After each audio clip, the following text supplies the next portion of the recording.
राज्याचे उपमुख्यमंत्री आहेत, राज्याचे नेते आहेत, पण जय पवार, पार्थ पवार यांच्याकरता त्यांचे वडील आहेत. आणि अशा टप्प्यावरती वडिलांनी आयुष्यातून निघून जाणं, हे दुःख पचवणं, हे खरं तर खूप मोठं कठीण आहे.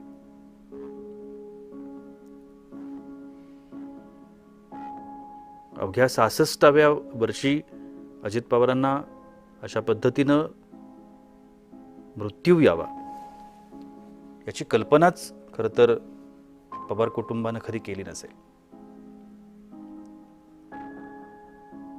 राज्याच्या राजकारणामध्ये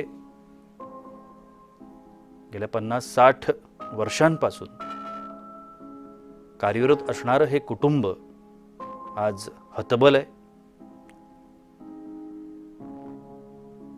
त्यांच्याही मनामध्ये एकच प्रश्न असेल, का? आणि या काचं उत्तर कदाचित मिळणं हे कठीण आहे. आमच्या प्रतिनिधी सहकारी ज्योत्स्ना गंगणे या सुद्धा आत्ता काटेवाडीमध्ये आहेत. ज्योत्स्ना, तिथलं जे वातावरण आहे हे वातावरणच खरं तर अनेकांना सहन होत नाहीये म्हणा, किंवा नेमकं काय बोलावं, शब्द काय त्या ठिकाणी कोणाला काय विचारावं हे समजून घेणं हे कठीण झालेलं आहे.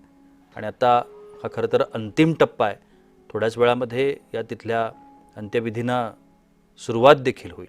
आत्ताची त्या ठिकाणची स्थिती काय?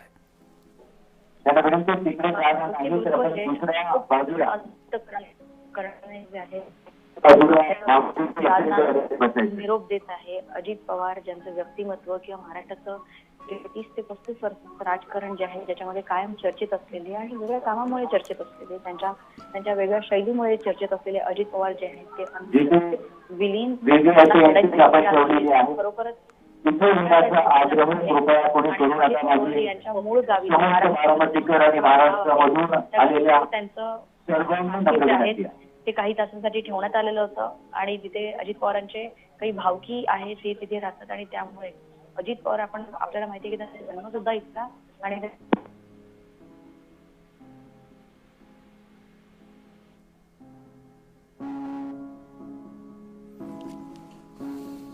थोड्याच वेळामध्ये अजित पवारांवरती अंत्यसंस्कार होतील. अजित पवारच्या पार्थिवावरती अंत्यसंस्कार होतील.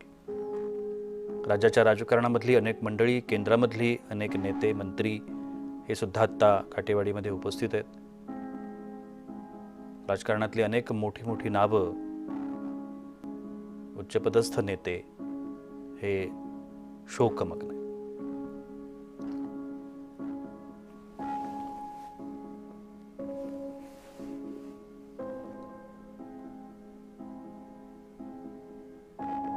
अशा पद्धतीच्या घटना ज्या वेळेला घडतात त्यावेळेला आपण माणूस म्हणून किती हतबल आहोत हे पुन्हा पुन्हा सिद्ध होत राहतं. अनेक घटना आपल्या आजूबाजूला सातत्यानं घडत असतात.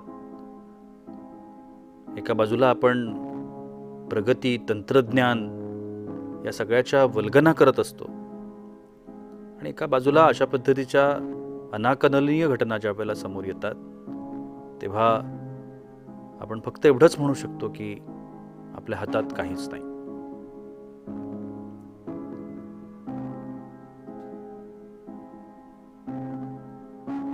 राज्याच्या राजकारणामधला एक राजा माणूस, दादा माणूस आज राजकारणातून निघून गेला. तो कायमचा. पश्चिम महाराष्ट्राचं, राज्याचं, राष्ट्रवादी काँग्रेसचं, पवार कुटुंबांचं हे एक असं नुकसान आहे जे कधीच भरून निघणार नाही. अजित पवारांची जागा कोणी घेऊ शकणार नाही. एक वेगळं व्यक्तिमत्व महाराष्ट्राच्या राजकारणानं अनुभवलं, जे सातत्यानं लोकसेवेसाठी, विकासासाठी प्रयत्नशील होतं.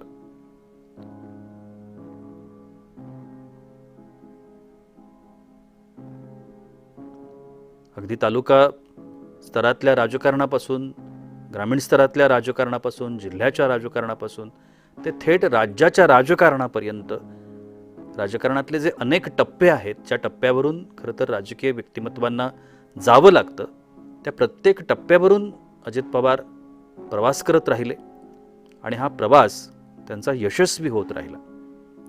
अनेक टप्प्यावरती त्यांनी स्वतःला सिद्ध केलं.